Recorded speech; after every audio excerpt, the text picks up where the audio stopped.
Buen día, profesora Liz Caterine. Le vamos a presentar nuestra propuesta para el diseño experimental llamada El efecto de fluentes de la industria camaronera sobre la disminución del oxígeno disuelto y proliferación de algas en manglares de Nariño. El trabajo lo realizamos con mis compañeros Jesús Olimpo Trujillo Urbano. Felipe Menajorado. Joseph Dusten Chital. Johan Sebastián Molina. Laura Daniela Pantoja. y mi persona, Mateo Narváez López. Los manglares son ecosistemas marino-costeros ubicados en los trópicos y subtrópicos del planeta, en el cual la especie fundamental es el mangle, pero también alberga a una increíble biodiversidad, por lo que se los considera como una de las 5 unidades ecológicas más productivas del mundo. Asociados a los manglares vive una gran variedad de hongos y especies de plantas acuáticas que son la base productiva del ecosistema. Se estima que cerca de un 80% de las especies marinas dependen del ecosistema de manglar para subsistir. La importancia del ecosistema manglar radica en que protege a una gran cantidad de organismos en sus troncos, entre sus raíces o en el fango, tales como bacterias y hongos que intervienen en la descomposición de materiales orgánicos e incluso transforman materiales tóxicos en azufre o sulfuro, purificando el agua que llega al mar. Además, desde el punto de vista ambiental, el ecosistema del manglar reduce el impacto de las mareas depositando barro y formando pantanos donde se fijan los organismos. Igualmente, sirven como estabilizador de la línea costera, ayudando en el control de erosión y constituye una barrera natural de amortiguamiento que protege las costas de marejadas y vientos huracanados a manera de cortina rompevientos.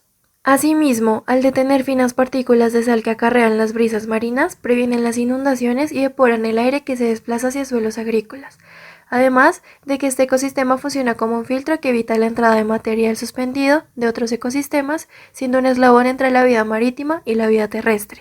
Retiene sedimentos y filtra sales minerales, integrándolos a una gran cadena alimenticia. Desde un punto de vista económico, el manglar ha sido base de subsistencia de muchas comunidades a lo largo de la costa colombiana, los cuales han utilizado su madera a pequeña escala y para uso local. También del manglar se obtiene alcohol, papel para envolver cigarrillos, colorantes, fibras sintéticas, incienso, palo de fósforos, pegamentos e inclusive la corteza de algunas especies se aprovecha de la extracción de taninos, que son químicos que facilitan el proceso de la curtiembre. Un aspecto muy importante radica en que la pesca artesanal depende del ecosistema manglar que sirve como sitio de desove y nodriza de especies juveniles marinas. Asimismo, la pesca industrial de la región tropical depende en gran medida, directa o indirectamente, de las especies del estuario.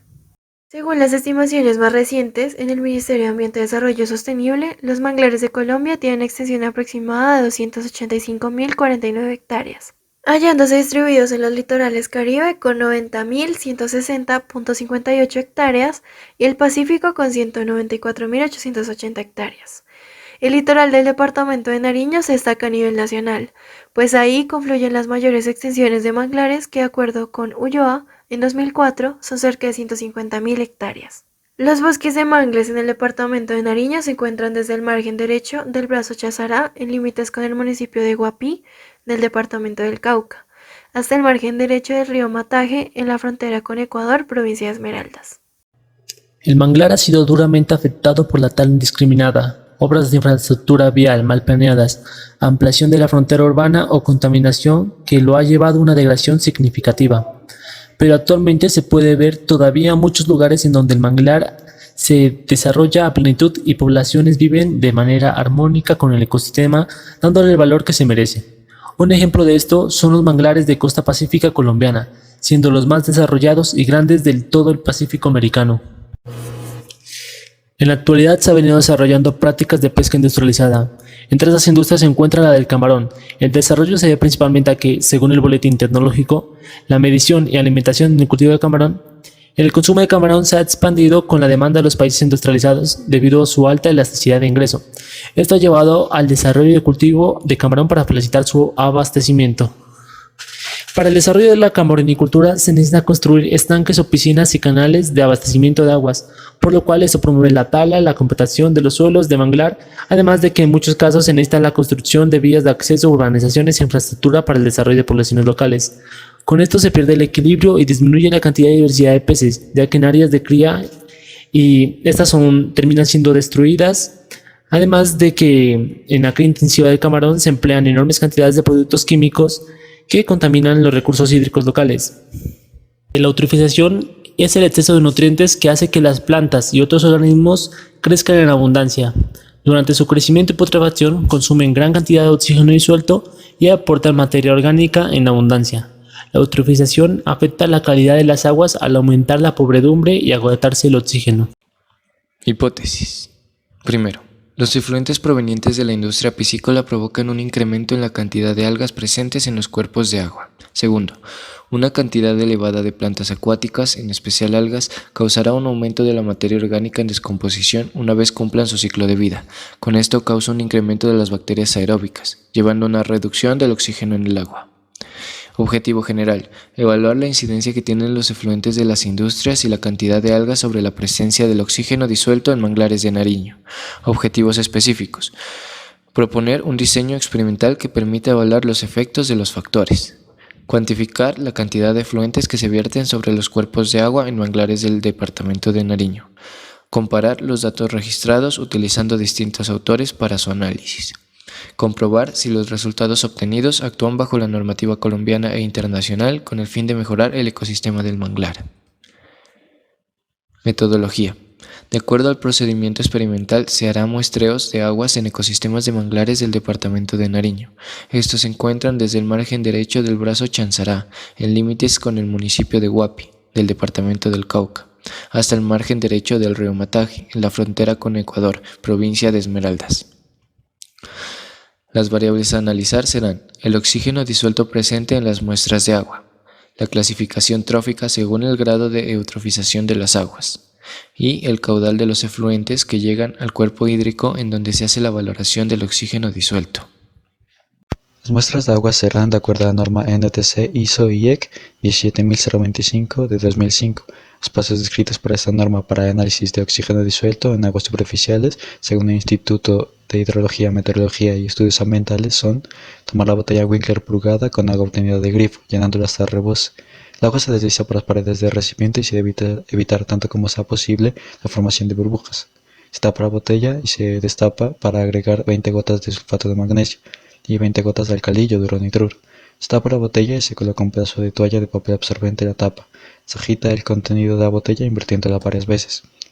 Se deja la botella en reposo para que decante un precipitado de color café grisáceo. Es recomendable esperar algunos minutos para este proceso. Se destapa la botella y se agregan 30 gotas de ácido sulfúrico. Se tapa la botella y se cubre con un pedazo de toalla de papel absorbente. Se agita en forma vigorosa invirtiéndolas varias veces hasta que el precipitado desaparezca. Si esto no ocurre, se destapa la botella y se agregan 5 gotas adicionales de ácido sulfúrico. Se tapa y se agita nuevamente hasta la disolución del precipitado. El líquido resultante en la botella se mide en una probeta de 100 mililitros y se los trasvasa a un Erlenmeyer de 250. Se purga la bureta de 10 mililitros con una porción de tiosulfato de sodio.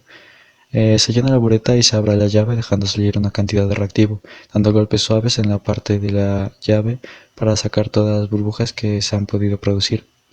Se enrasa la bureta en cero o a un volumen desconocido a tener en cuenta para determinar el volumen de tiosulfato que se gaste. Se titula el contenido del Erlenmeyer agregando tiosulfato gota a gota desde la bureta y agitando el Erlenmeyer continuamente para favorecer la reacción. Se suspende la adición de tiosulfato cuando el líquido de Erlenmeyer pase de un color amarillo rojizo a un amarillo pálido. Se adiciona 4 a 5 gotas de almidón. El contenido del Erlenmeyer se tomará de un color oscuro azuloso. Se continúa con la disolución hasta el momento que desaparezca este color. El oxígeno disuelto se calculará teniendo en cuenta la siguiente reacción, en donde O de Winkler se medirá en miligramos de oxígeno sobre litros. Para calcular esto se hará mediante el volumen de tiosulfato por la concentración del mismo por 8000 sobre el volumen alícuota. Para clasificar las fuentes hídricas evaluadas se establecerán categorías tróficas según la Organización para la Cooperación y el Desarrollo Económico. Esta clasificación se hace según las concentraciones de fósforo total, clorofila tipo A, nitrógeno total y la transparencia medida con el disco de Secchi. Los valores para la clasificación se encuentran determinados en esta tabla y según cómo se clasifique se le asignarán los valores de 1 a 5, siendo 1 ultra oligotróficos y 5 hipertróficos. Cabe resaltar que dada la compleja interacción entre las numerosas variables que intervienen en la eutrofización, se llega a la conclusión de que es imposible establecer una limitación estricta entre las distintas categorías tróficas. Efluentes. Para evaluar los efluentes de la industria provenientes de estanques, jaulas flotantes y piscinas, se medirá el caudal que desemboca en el río. Para considerar la cantidad de agua presente en el estuario manglar, se consideraron 3 niveles según la tabla 2. Nivel 1. Cantidad de efluentes en la fuente hídrica con 68 metros cúbicos por hora. Nivel 2 con 90 metros cúbicos por hora y nivel 3 con 136 metros cúbicos por hora. Definición del problema. Como se mencionó anteriormente, la problemática que se presenta en la actualidad es que se han venido desarrollando prácticas de pesca que para dar abastecimiento al consumo de camarones se han ido arruinando ecosistemas como lo es el del manglar, debido a la tala, modificación y compactación de los suelos, urbanizaciones e infraestructuras para el desarrollo de las poblaciones locales, causando una pérdida del equilibrio y la diversidad de distintas especies por las enormes cantidades de productos químicos que contaminan los recursos hídricos locales, llevando a la eutrofización e hipernitrificación debido a la materia orgánica que contienen las piscinas, así como la contaminación por químicos y fertilizantes para las enfermedades que sufren los camarones. Factores no controlados pueden ser como influencia de distintos microorganismos sobre la disminución del oxígeno disuelto. También plantas de los alrededores que influyen directamente en el aumento del oxígeno disuelto. Movimientos del agua causados por las mareas puede causar un incremento del oxígeno disuelto, flujo de corrientes o presiones atmosféricas y altura. Diseño experimental. En base a las variables establecidas y las condiciones experimentales, se utilizará un diseño de experimento factorial. Modelo estadístico. Y sub I JK. Oxígeno disuelto presente en las muestras evaluadas en miligramos por litro. U. Promedio del oxígeno disuelto presente en las muestras evaluadas en miligramos por litro. A sub I. Efecto del iésimo nivel del factor A, correspondiente a la presencia de algas en donde se hizo la valoración del oxígeno disuelto. B sub J.